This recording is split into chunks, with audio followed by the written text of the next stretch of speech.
team has transitioned very well.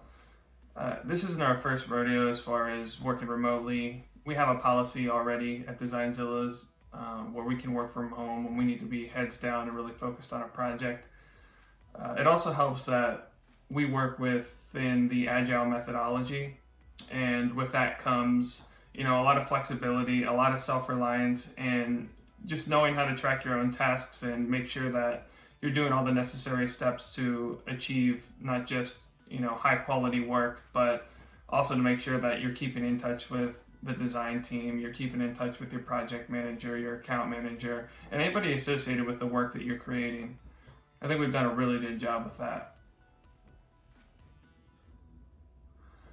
What are the top 3 tools that I would recommend to design teams working remotely? I think it goes without saying that Zoom and Slack, those are 2 essential tools that I can't speak highly enough about. Slack basically creating, a chat forum for you and individuals that you work with to ensure that you're keeping in touch. But as far as the design team, we have a specific channel called Design Review where we are posting our designs in frequently and keeping up to date as far as what's being worked on, looking for help or any key insights, maybe some inspiration that we've seen out in the field that, we feel we could bring to the table as far as some things to look at and to grow from. Envision has been really clutch for us as far as internal reviews and client presentations. We've always used it even when we were in-house, but working remotely, it kind of gives us a little bit extra flexibility as far as giving and receiving feedback using the commenting system. We design within Sketch, so with the Craft plugin, we're able to quickly export any pieces that we need directly to Envision from there. But yeah, highly recommend Envision. Some of the designers out there that are inspiring me right now, they've actually, before quarantine even, I have to shout out my brother Shane Harris, he's the art director over at Christian Care Ministries, and he's also a freelance illustrator. He's an incredible human being, super humble, super creative.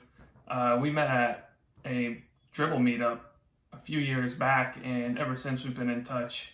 We meet up at Creative South every year now, and he's just been a big inspiration to me, not just as a designer, but just how to approach life as a professional, really. And then the second designer that I have to call out is Jordan Jenkins. He's based out of Wales. He's a freelance illustrator, and even though I'm not an illustrator and I don't do those types of work, just his work ethic and his professionalism within, how he produces his craft, it's just inspiring. He's got a lot of little things that he's doing that are kind of on the side and overshadowed by the fact that he does really killer illustration work, but his color theory is spot on. You can look at any bit of his pieces and nothing ever feels out of place. And on top of that, just an awesome human being. Met him at Creative South last year. And we've been in touch ever since. Great guy. One last bit of information for designers who are working remotely. Find a space in your house you can call your office, and when you enter that space, leave all your distractions behind. I think it's super important as far as creating that separation. That way when we get back to normal and we go back to work, that we don't get into any weird habits that we've been creating since we've been remote.